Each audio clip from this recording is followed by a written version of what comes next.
Assalamualaikum warahmatullahi wabarakatuh. Kita sudah memasuki pertemuan ke-15 dengan materi terakhir kita yaitu HIP dan Priority Queue atau antrian prioritas.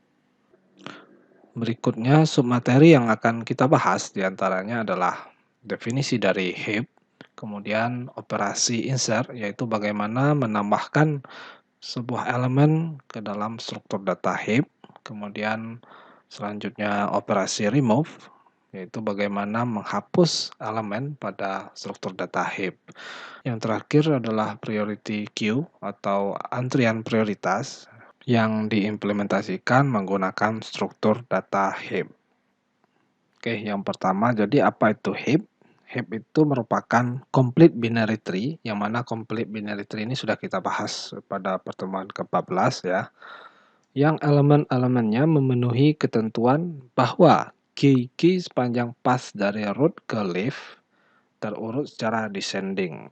Nah, dari akar ya, path dari akar ke node terakhir itu terurut secara descending atau terurut dari terbesar ke yang terkecil. Nah, berikutnya gambar satu ini merupakan contoh heap yang mana key tiap path-nya ini dari root ke leaf itu terurut secara descending. Misalnya yang pertama ini 77 lebih besar atau sama dengan 66, kemudian lebih besar atau sama dengan 44, kemudian lebih besar atau sama dengan 22. Itu dari akar 77 ini ya. Ya lebih besar atau sama dengan 66 ini. 66 lebih besar atau sama dengan 44. Kemudian 44 ini lebih besar atau sama dengan 22. Begitu juga dengan yang paling terakhir ini, 77 lebih besar atau sama dengan 55. Kemudian 55 lebih besar atau sama dengan 55. Nah, berikutnya penggunaan dari struktur data heap ini ya. Yang pertama itu algoritma heap sort ya. Sorting menggunakan metode heap. Kemudian priority queue atau antrian prioritas. Nah, pada materi kali ini kita hanya membahas nanti tentang priority queue.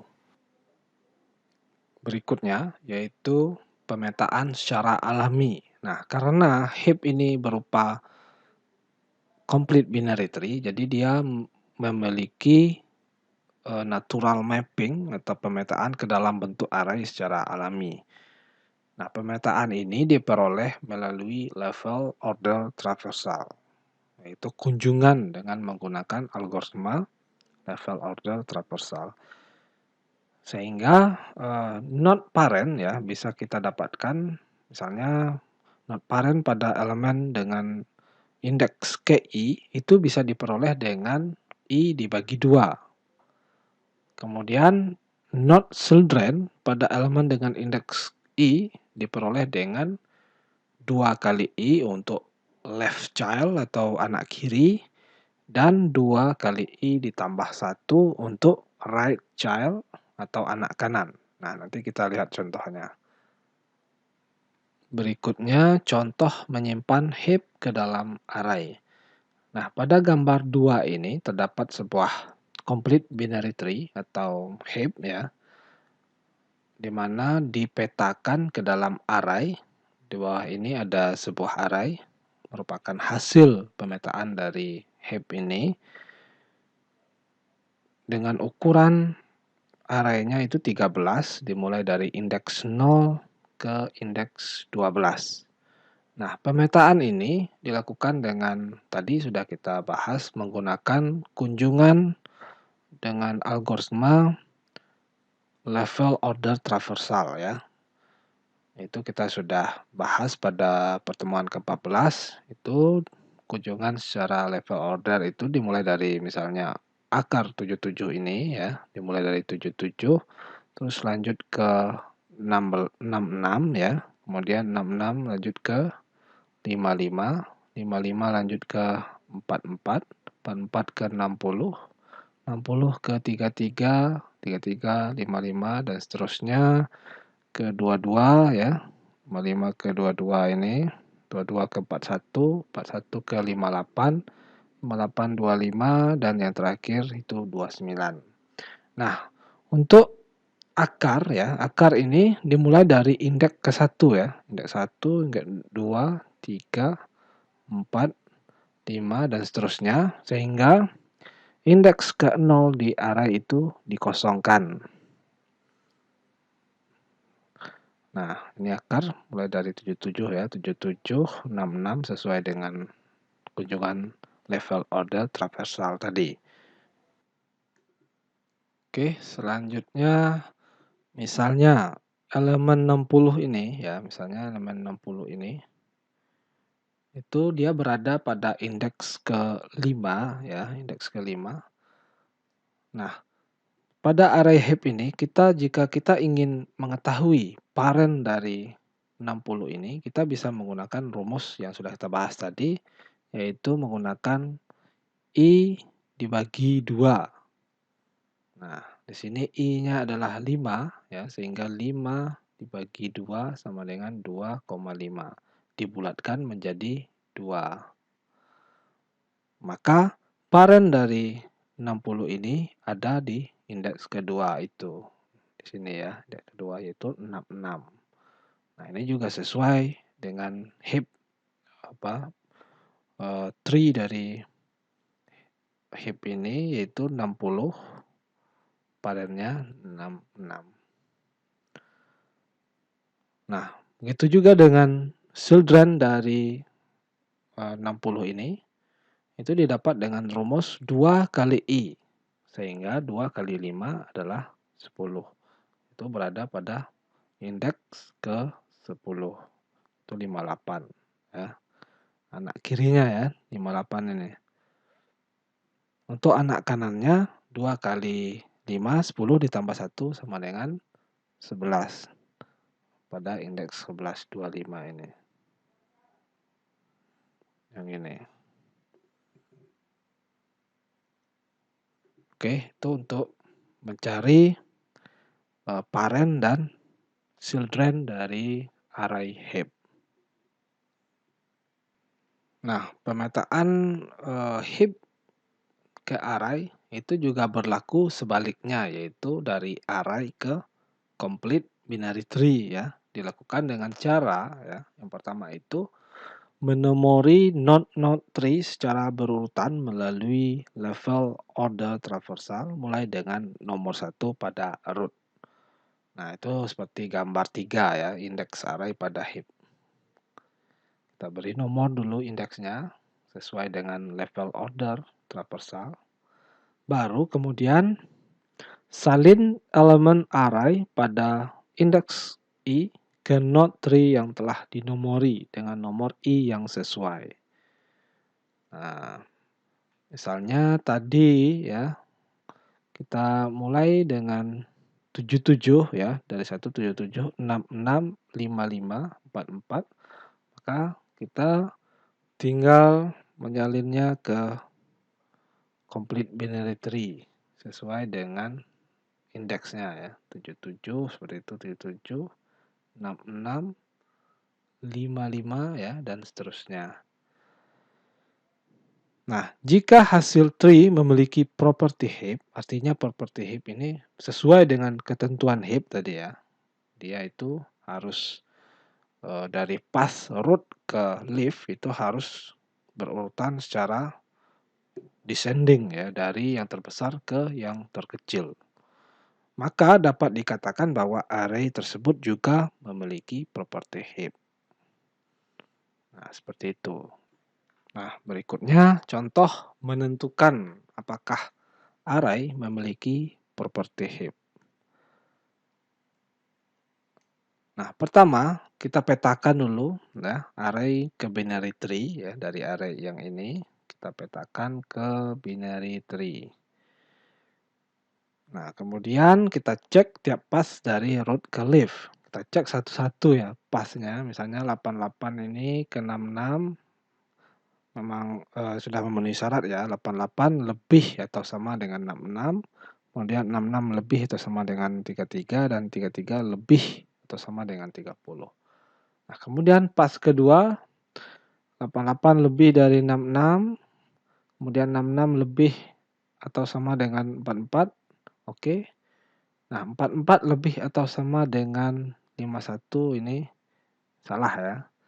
Sehingga pas dari root 88, 66, 44, 51 ini pada gambar yang keempat ini tidak terurut secara descending karena 44 kurang dari 51.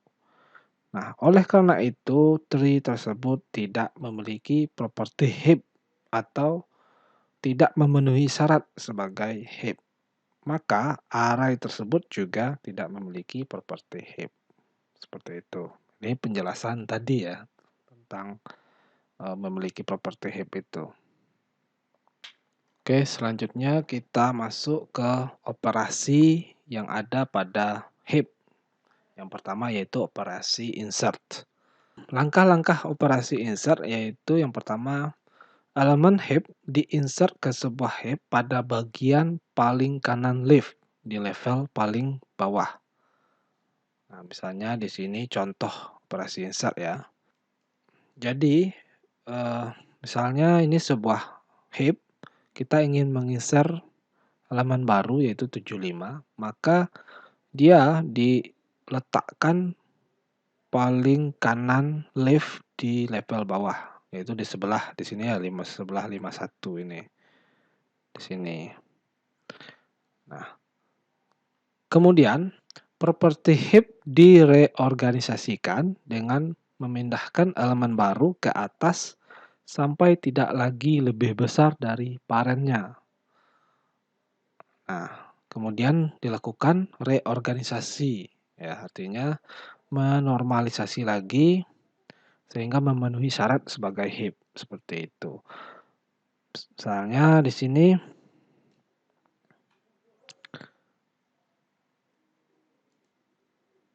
kita cek ya apakah elemen baru ini 75 ini lebih besar dari parennya 44. Ternyata benar ya, lebih besar 75 lebih besar dari 44, maka dilakukan perpindahan atau pertukaran swap ya. Sehingga 75 diswap dengan 44, kemudian dilakukan pengecekan lagi apakah 75 lebih besar dari parennya 66. Ternyata benar 75 lebih besar dari 66, maka kita swap lagi. Kemudian kita cek lagi apakah 75 lebih besar daripada parennya, dalam kasus ini adalah root ya. Ternyata tidak lebih besar, maka proses reorganisasi dihentikan dan sebuah heap sudah normal kembali sehingga memenuhi properti heap atau memenuhi syarat sebagai complete binary tree dari heap. Oke, itu untuk operasi insert. Nah, tadi tiap iterasi ya elemen baru tersebut ditukar di swap sudah kita praktekkan. Nah, proses insert ini hanya dilakukan pada node-node satu pass dari root ke leaf. Jadi maksudnya gini ya, dia itu prosesnya itu hanya satu pass saja, misalnya 75 ini, jadi prosesnya tidak mengganggu pass yang lain. Pasti dia alurnya dari 75, 44, 44, 66 hingga ke 88. Seperti itu maksudnya dari penjelasan tadi. Kemudian teorema proses insert dan hapus dari heap memiliki kompleksitas waktu big O log n ya. Jadi sangat efisien. Oke, selanjutnya operasi yang kedua yaitu operasi hapus atau removal ya.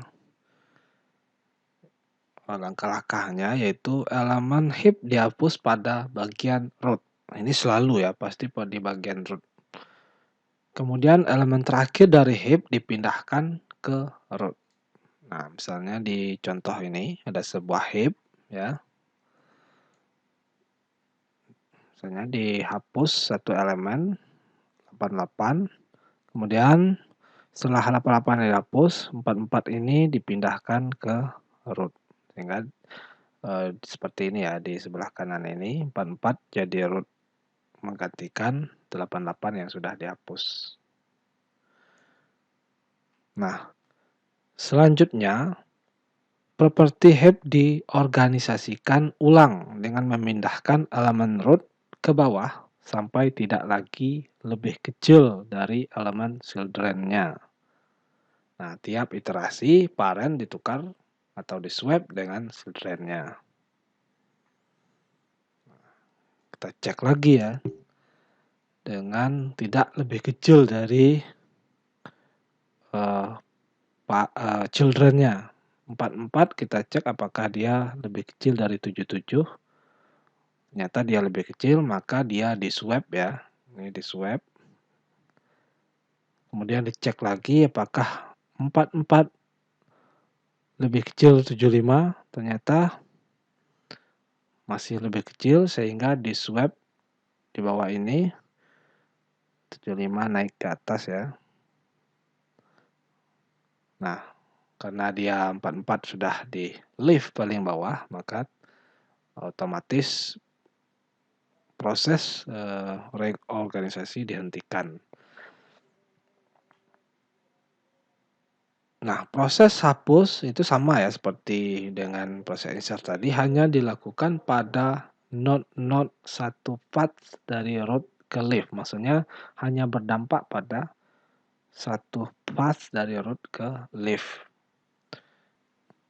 Oke, selanjutnya yaitu priority queue atau antrian prioritas, yang mana merupakan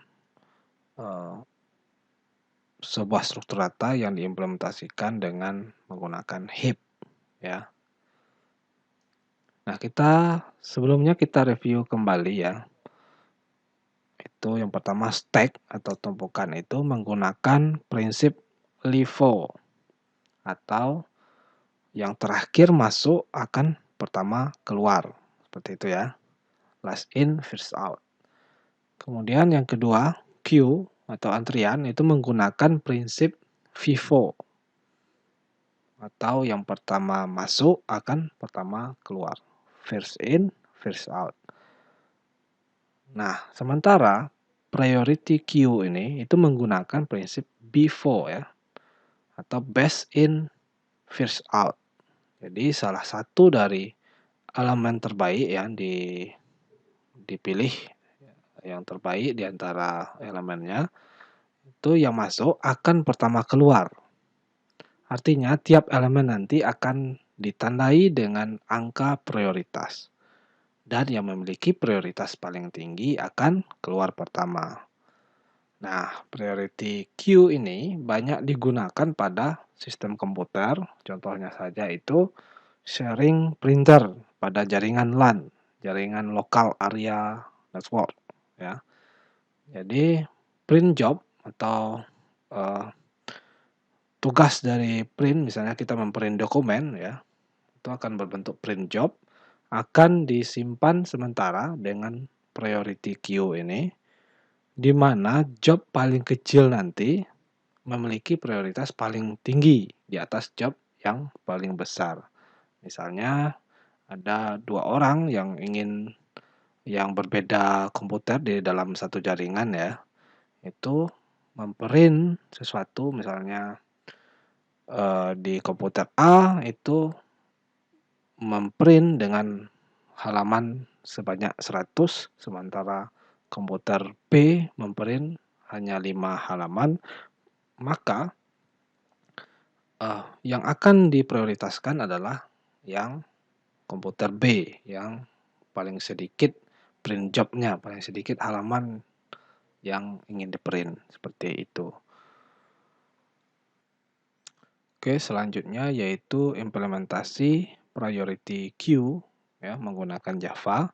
Di sini kita menggunakan JCF ya, Java Collection Framework yang berada pada Java Util ya. Di ini Java Util.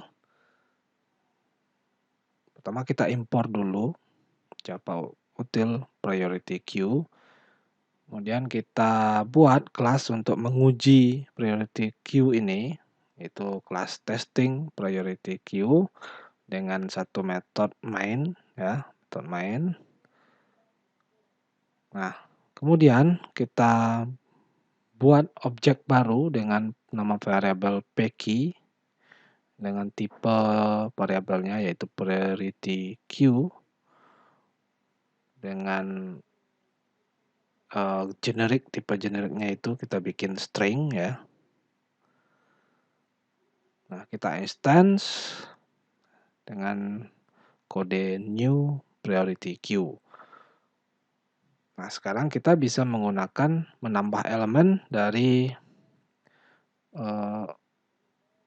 variabel pkey ini ya, priority queue, yaitu yang pertama fr, ini merupakan kode singkatan negara ya, fr itu Prancis, kemudian yang berikutnya de itu Denmark, kemudian gb itu ya, yaitu United Kingdom, kemudian it Italia, dan yang terakhir es yaitu Espanyol ya, Spanyol.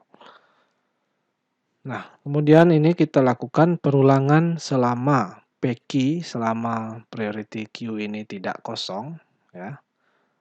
Kita print remove. Kita hapus elemen dan kita cetak elemennya. Nah, output yang dihasilkan meskipun yang kita insert pertama kali itu adalah fr atau Prancis, maka yang diprioritaskan dihapus pertama kali yaitu DE.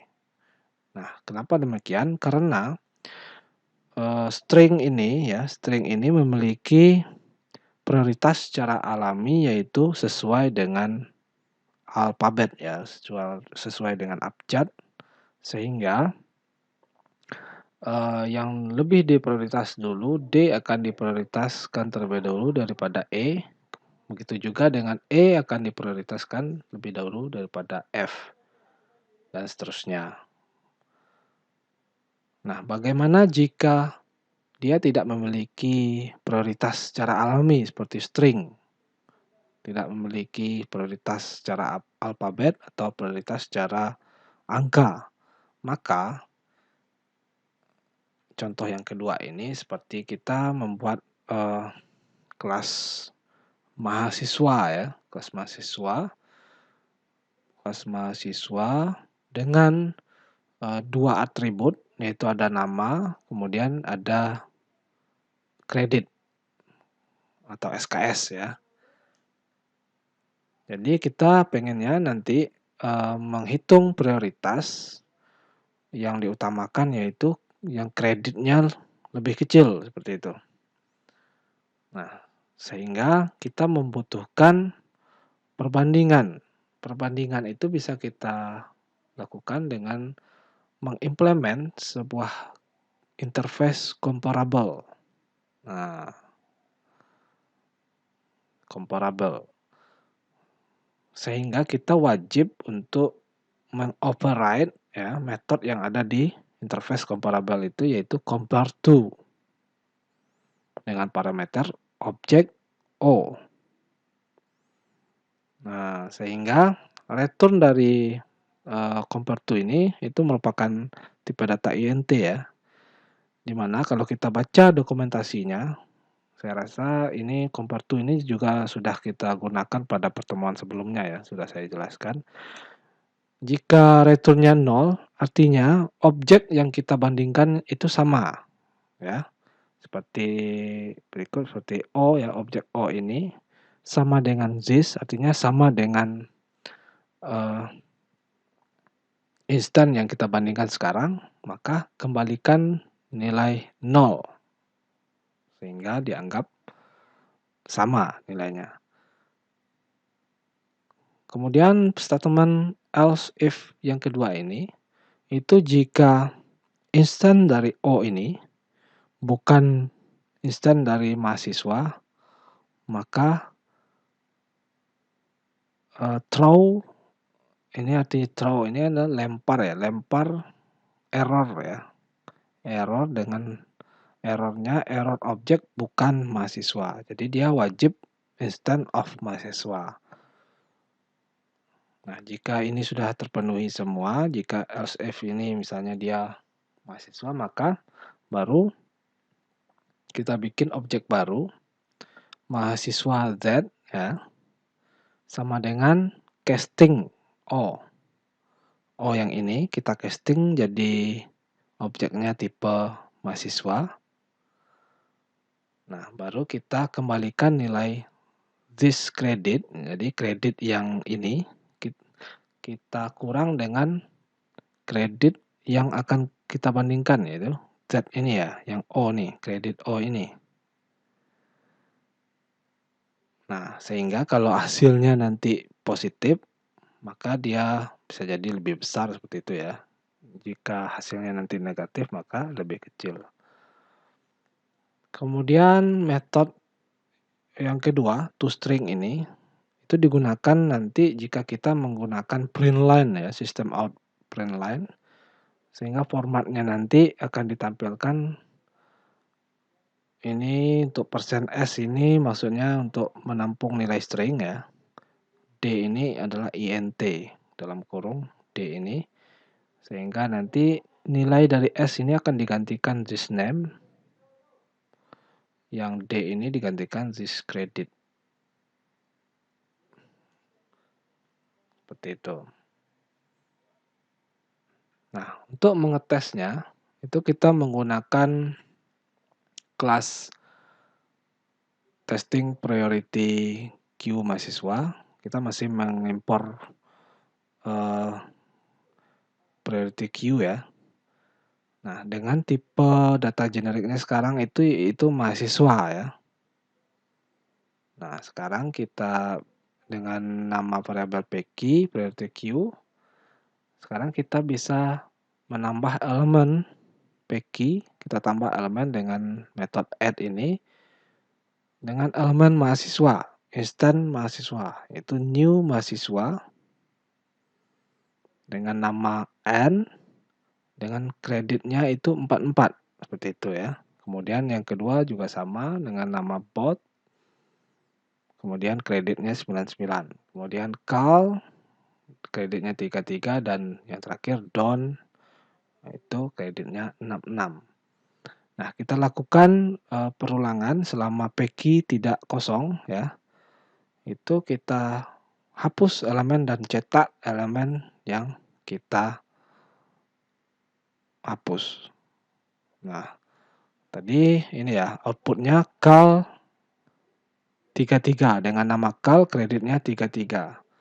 Jadi walaupun kita yang kita insert pertama kali adalah N dengan kredit 44, maka dia tetap memprioritaskan dihapus pertama, yaitu kredit yang paling kecil, yaitu 33 ya. Nah, kenapa outputnya cal di dalam kurung 33 ini itu berhubungan dengan tadi string ini ya. String ini yaitu S ini adalah nama, kemudian dalam kurung kredit. Sehingga outputnya juga sama seperti itu. Nama dan dalam kurung kredit.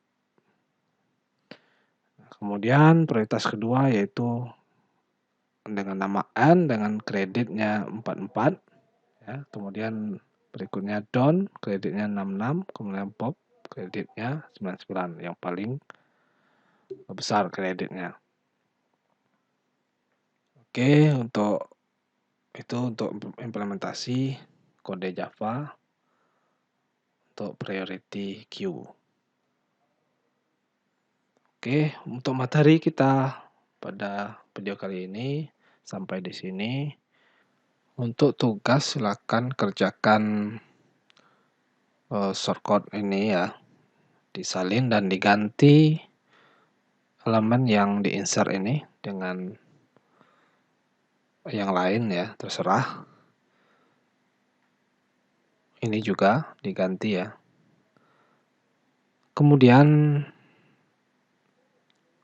dari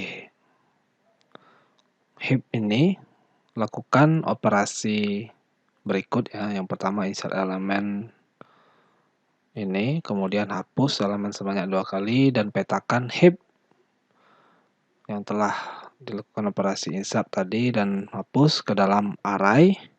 Dan yang terakhir tentukan parent dan children dari indeks array ke-7 menggunakan rumus yang sudah kita bahas tadi.